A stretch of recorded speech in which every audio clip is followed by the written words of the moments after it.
Hey there, Mission Control. Well, here we are doing a follow-up on the hydroponic experiment here, and you can see we're having some pretty good growth. Look at all those roots. Look at the lettuce. Looking pretty good, really, but we are having some problems, so I want to report those. RJ, you're definitely right.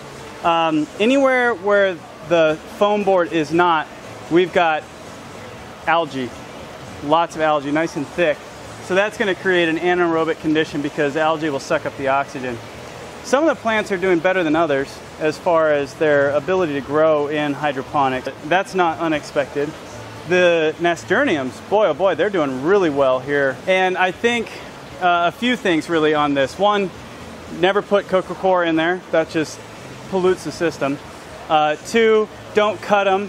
Set the foam boards on top of the edges so that you don't get this algae. Because literally wherever there's not sun, the water's fine. Two, if you do set them up, you're going to get a little more height, so your roots will be able to flow under or be under there a lot more, just like RJ said in his comment. So RJ, you definitely nailed it. Attaboy. Also, we want to kind of get these out of here because they are in direct sunlight.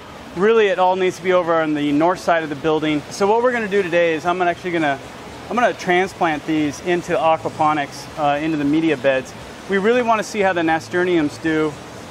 Because that could be a cash crop. Edible flowers, essentially. Very popular with the chefs. And we got lots of lettuce here to get into the system. I'm going to just pack it in there and see what happens.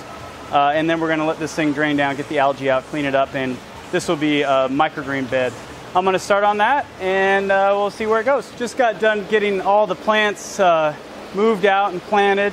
And yeah, sure enough, right around the edges of everything, there's a bunch of algae.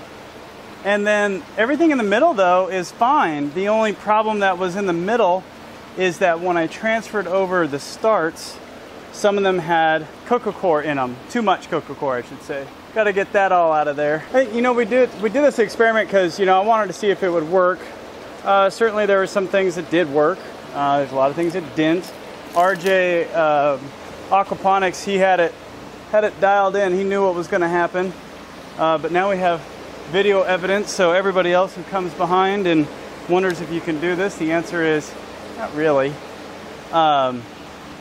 So I'm going to get this thing all cleaned out now and get it ready for microgreens. That's what we bought this for, and I just wanted to do this experiment. So we got the pump and everything. I'm going to leave it where it's at right now. Not really going to do anything with it. Always nice having backup pump. And looking at the roots as they came out here, they weren't really bright white. They were white, but they're mostly brown. Had some algae growing in them as well, so not enough flow underneath there, which was also predicted by RJ. So deeper would have been better. Fully covering the top would have been better. And then also going with a different type of grip. The little cups there, when you try to take the roots out and move them around, they definitely have some challenges. You know, we have all the horizontal space. We need to still figure out how to do it, and really we need a deeper hydroponic beds is really what I would like to do. So kind of get these up about that much further, and I think this would work. We just have to deal with the flex, right? Because the higher these get, the more the water pressure inside of it, the weight of the water pushes these tops out. So you need to have something that keeps them together, which you could build. That's not too hard. It's just, I'd prefer to find something that's already built out there. The search is on for probably a 6 to 8 inch deep bed that's easily assembled for a 12-foot long by 4-foot wide section here.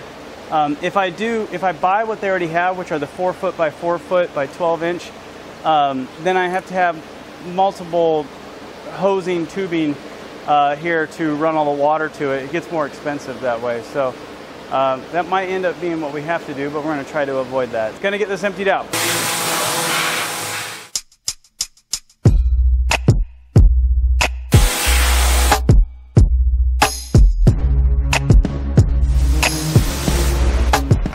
All right, well, I just got done pressure washing it and then rinsing it out, getting all the solids down.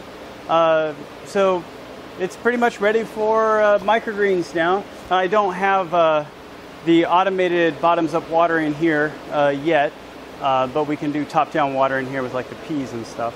We're finding that really each type of microgreen needs to be in its own grow table. So if you're going to do peas, they've all got to go in the same table because of the watering, which seems like a well-done statement, but we got a lot on our mind. We didn't think about that, so we're learning. The hydroponics was kind of a failure. You know, it didn't work.